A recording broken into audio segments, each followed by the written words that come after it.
Hello everyone, my name is Sarafi and I'm happy to meet you all. And today we're going to be talking about Suships. Suships is a deck that I've been very excited to try in Duel Links ever since the deck was first spoiled with the Phoenix Blaze box. The good news is the deck is fairly cheap.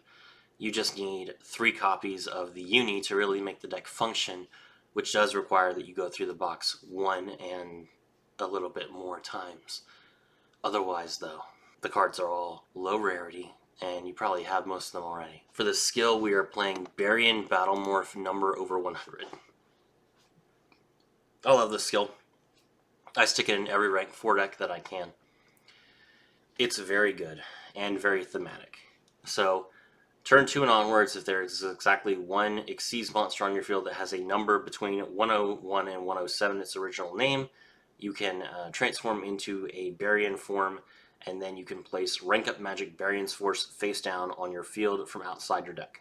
While that spell is placed, you can only normal summon or special summon monsters that have the same type or attribute as the one monster on the field. So basically it locks you into only ranking up into the specific number monster that you have, and you can't play anything else until you rank up. And then you can also return all your banished number monsters and number monsters in your graveyard to the extra deck. Both those effects are pretty decent. For the main deck, we have Gunkan Suship Uni. You can reveal one other Gunkan card in your hand, special summon this card from your hand, then apply the following effect based on the revealed card. If it's Shari, you can special summon the revealed monster. If it's not Shari, you can place the revealed card on the bottom of your deck. So, obviously, we want to use this with Shari if possible, but if you can't use it with Shari, it's not the worst thing in the world. You'll see that in the replay. You can target one Gunkan monster you control, change its level to 4 or 5, and you can add one Shari from your deck to your hand. Each effect is a hard once per turn. So, these effects are good. They will be beneficial to you to play, and Uni is the best card in the deck. This is a free rank 5, and I hope you enjoy it. Next up we have Gunkan Suship Shari Red, level 4 Fire Aqua. This card's name becomes Gunkan Suship Shari while in the hand, deck, graveyard, or on the field, which is very unique. Not even Harpy Ladies have an effect that lets them treat their name as Harpy Lady while in the deck without it always being treated as Harpy Lady. So this card is specifically worded in such a unique way as to specifically allow you to play essentially 6 copies of Shari in your deck. And it makes sense, like, with how much they've put in the effort into to make the Shari card, like, crucial to the deck. It makes sense that they would do something like this, but it is them, like, breaking a pretty hard line in Yu-Gi-Oh! Ever since it got introduced, of only having 3 copies of the same monster in the deck. You can only use the following effect of Gunkan Suship Shari Red once per turn. You can reveal one other Shari in your hand, special summon this card from your hand, then you can apply this effect, but you don't have to.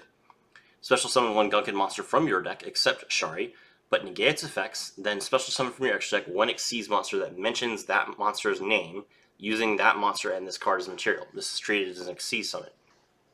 This is very interesting.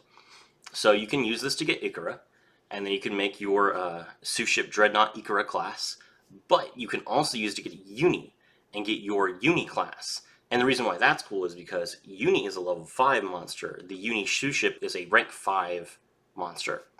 But Shari Red's only level 4. So the fact that it's specifically worded to allow you to special summon the Xyz monster using them as materials, and then it's treated as an Xyz summon, is very beneficial. You get the benefits of Xyz summoning the monster, which means that it triggers the draw and the ability to attack directly, but you also don't have to worry about the levels. I wish we had more cards like this, really. Gunkan Suship Ikara. If you control Gunkan Suship Shari, you can special summon this card from your hand. You can only special summon Gunkan Suship Ikara once per turn this way. During your main phase, you can excavate the top 3 cards of your deck, and if you do, you can either add to your hand or special summon one excavated Gunkan Suship Shari, also shuffle the rest into your deck. You can only use this effect of Gunkan Suship Ikara once per turn. Now, the way that this card works in the game, you activate the effect, it will show you the top 3 cards of your deck. If there's a Shari or a Shari Red in your top 3 cards, it will ask you if you would like to special summon that card to the field. You can say yes or no. If you say yes, great, you special summon. If you say no, it will then ask you if you want to add that card to your hand. You can say yes, you can say no. If you say no, then nothing happens. It gets back into the deck, and you've missed your chance. So be very careful with this card. Misclicks happen, very embarrassing. I'm sure it's going to happen to me on stream. I think it actually already did. I was very sick that day, but yeah, you definitely don't want to misclick on the Ikura and just fail to do anything with it. Shari, level 4, 2,000 attack points, that's pretty cool. This is a very good card, and the reason why we're running it is so that we can make good use of Piercing the Darkness, which we'll get to. Running at 3, you won't be disappointed. 3 copies of Book of Moon, this is a staple. It's just going to be really good to have Book of Moon because it allows you to interrupt when you're going first or when you're going second. And that flexibility is what makes the card so powerful. It's also never going to get limited for some reason. So it's a safe investment if you don't have 3 copies of it, and I basically plan on putting it in most of my decks moving forward. So if you want to build my decks, you need 3 copies of Book of Moon at some point. Piercing the Darkness. This is a continuous spell. If you normal or special summon a non-token normal monster, which is Shari, you can draw 1 card. Is that good? Yes, that's very good. At minimum, it's going to replace itself the turn you activate it, and at best, you're going to get 2 or 3 draws off of it over the course of the game, which is amazing. And then there's also the second effect. When an attack is declared involving an opponent's monster, and a monster you control that is a level 5 or higher normal monster, was ritual summoned using a normal monster, or was fusion, synchro, or exceed summoned using a normal monster's material, you can make that monster you control gain attack equal to the opponent's monster's attack until the end of the turn. You can only use this effect piercing once per turn. So, that is very good. Now, we can't meet the requirement normally just with Shari. It's not level 5.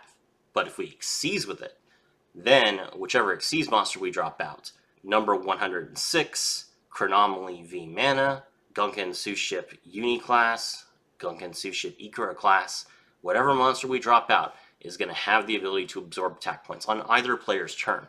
And that's going to be something that the opponent has to remember, because it's not like there's a big flag on the Ikura class that says, hey, there was a normal monster used to make this card. So it's a dangerous card to use, and you will find a lot of benefit out of playing this card. A fun thing to note is that for some reason, it's not until the end of the battle, it's until the end of the turn, the attack boost, which is not that relevant for most cards. I think that it's primarily there so that you feel okay using it as a once per turn on your opponent's turn, because that way you can keep the attack points to protect yourself against other monsters. But for us, it's really weird because it's a huge benefit. If you attack with Ikura and absorb attack points, you keep those attack points for Ikura's second attack, which is crazy good. So let's say we attack into Blue Eyes, deal 22, and now we have a 5,200 attack point monster ready to go again. That's really strong. So, unexpected synergy with the deck that I did not think about when I first built the deck, but man, have I been blown away by it. Ice Dragon's Prison, this card's in the box. You're going to get it, and it's a good card. Target one monster in your opponent's graveyard, special summon it to your field, but its effects are negated. Then you can banish one monster from both players' fields that have the same type as each other. You don't have to. You can only activate 1 Ice Dragon's Prison per turn. So the fact that you can only activate 1 per turn is probably going to stop this card from being a 3 of in any deck, but it's definitely a 2 of in a lot of decks, with the third card being Crackdown or Compulse, your choice. This card outs Chaos Max, this card outs Leo Dancer, this card outs a ton of cards that can't be destroyed, that can't be targeted. It's just a really good card for dealing with a lot of decks on the ladder. Basically, the only decks that it doesn't out are decks that use cards that don't have the same type or that can't be special summoned. So, for example, this doesn't out Kluger very well because Kluger is a spellcaster, even though it's fused of a warrior and a fiend. So the Yubel player is probably not going to have any spellcasters in their graveyard, and unless they're playing Effect Veiler, which at this point, with Ice Dragon's Prison running around, this might stop Yubel players from playing Effect Veiler at all once they realize what they're doing to themselves. You're going to get this card anyway. You should definitely run it. Also, mine is Prismatic. Be jealous. And Compulse. Alright, for the extra deck, the reason for the skill is right here. Chaos number 106, Giant Redhead. If this card has a number of monsters and exceeds material, it gains this effect once per turn during either player's turn. When a card or effect is activated on the field, detach 1 exceeds material from this card, and if you do, negate the effects of all their face-up cards currently on the field until the end of the turn. This is mandatory, and it does trigger off of your own cards. So be careful with this card. But if you use this card during your turn, after you've already used all of your effects, you go into the battle phase, your opponent tries to activate a card like, for example, Crackdown, it's going to get negated, and your attacks are going to keep going. Giant Red Hand is able to negate all traps, all spells. It will be able to negate Yubel if Yubel is already on the field and another card is activated, so you can crash into Yubel and deal full damage. You'll still get destroyed at the end of the damage step, but Yubel has 0 attack points. This could be an easy way for you to get lethal. We're playing number 106 as well. This is just a good card to make going first, so I put number 106 in, and I thought, oh, well, I might as well put in the skill and everything else. Requires 2 level 4s. During either player's turn, when a monster effect is activated on your opponent's field, you can detach 2 Xyz materials from this card, target one effect monster your opponent controls. While this card is face up on the field, that effect monster's effects are negated. Also, it cannot change the battle position. This is a fine effect. You probably will use this going first, and then on your turn 3, after you've already used the effect, you can activate the skill and rank it up into Chaos number 106 and get a different effect. So the fact that it uses up all its materials doesn't really matter, because we have the skill to get rid of it. Great card. Dark Rebellion, self-explanatory.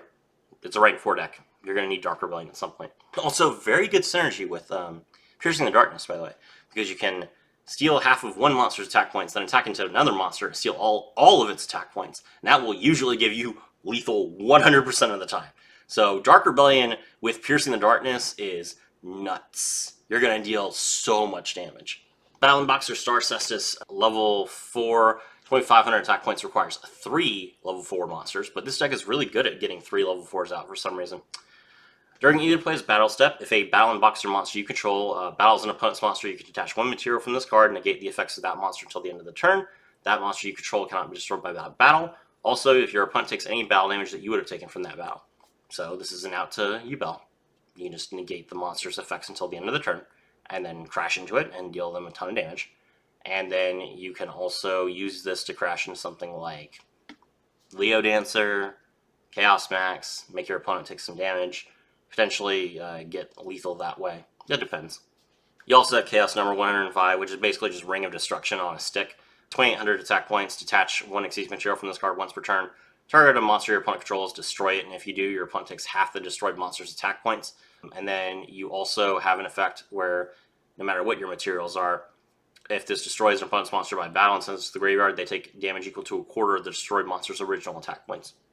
Pretty good. For our rank 5 that we make on turn 1, it's Chronomaly V mana. Requires 2 level 5s. Once per turn, you can target 1 Xyz monster in your graveyard, and your monster on the field gains half the attack points of that monster. Then you attach that monster to V mana as Xyz material. That's almost never going to happen. You're not going to have that many Xyz monsters in your graveyard, but the second effect is what we want. Once per turn, when your opponent activates a monster effect, as a quick effect, you can detach 2 materials from this card and negate that activation. It's a simple effect, but it will get your opponents to lose some of their turbo on turn 1, which allows you to survive until the next turn and then just kill them. Anything that you can do to slow your opponent down when you're going first is of value. Then we have the Suships themselves. Gunkan Suship Uni-Class Super Dreadnought. This is a rank 5. It requires 2 level 5s. If this card is Xyz summon, you can apply these effects in sequence based on the materials used. If you made it with Shari, which includes Shari Red, you can draw 1 card. If you made it with Uni, this card gains the ability to attack directly every single turn. And it's got 2,900 attack points, which is really good. Once per turn, during your main phase or your opponent's battle phase, as a quick effect, you can target face-up cards your opponent controls up to the number of Gunkan monsters you control that were special summoned from the extra deck and negate their effects permanently. That's really good. You can use this on traps. It's not monsters, it's cards. So you make Super Dreadnought, your opponent is going to immediately think, oh, that's a big monster. I need to compulse that. No. Thank you for wasting your trap. Now, if you're playing it, Suships, hold your traps until the battle phase, because Dreadnought does not work during the battle phase, during your battle phase, which is why I'm playing number Chaos 106, so I can answer traps that way during my turn. This is a great card to make first when you are going second, so that you can kind of have that negate sitting there waiting for your opponent's disruption. And then we have Gunkan Suship Ikura Class Dreadnought. This is a rank 4, 2,200 attack, 300 defense. If this card is Xyz summon, you can apply these effects in sequence based on the materials used. Shari, draw 1 card. Ikura, you can make a second attack each turn. Once per turn, if your Gunkan monster special summon from the extra deck inflicts damage to your opponent, you can target one card your opponent controls and destroy it. Fantastic. So you can attack directly with Uni, then you can target one card on the field and destroy it. Then you attack twice with Ikra, and your opponent's dead. Alright, let's go ahead and take a look at the replay. Alright, we are going second against Eternal Bond. 28 card Eternal Bond. Opponent normal summons Neos, activates Eternal Bond to grab Super Polymerization, and then sets 3. Whew. That's rough. Alright, well, the benefit of my deck is that I'm playing all fire monsters, and for some reason, Yubel players, they don't really have room in their extra deck for every fusion material card, because they like to run as many copies of Kluger as they can. So a lot of times they either cut Great Tornado or Nova Master, hoping that that's the case here. I activate Piercing the Darkness, and I'm going to special summon Uni, and reveal the Shari Red in my hand, so I also get to special summon that. Then I just special summon the Ikra. My opponent has an effect. They are sitting on an effect, but I don't know what it is, so I'm just going to go ahead and special summon Ikra right now before I Xyz, because I want to make sure that Ikra is on the field. Ikra can only special summon itself while I have a Shari on the field, so if I Xyzed beforehand, I wouldn't have been able to do it. Alright, I change Shari Red's level to 5, draw Shari, and then I will Xyz into the Gunkin Uni-class Super Dreadnought. Draw another card, that's going to be Book of Moon. Draw again when I normal summon the Shari.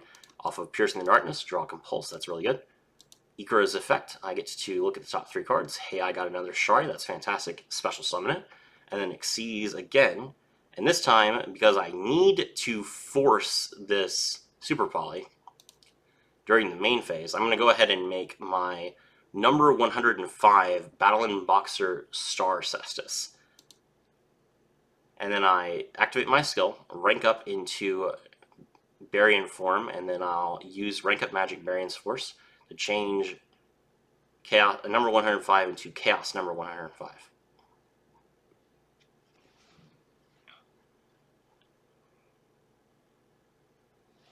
Now I activate Chaos number 105's effect, detach one material to destroy Neos. At this point, my opponent has no choice. They have to activate Super Polymerization. So they're going to activate Super Polymerization, they're going to discard a card, and they're going to fuse Neos with Comet Cestus.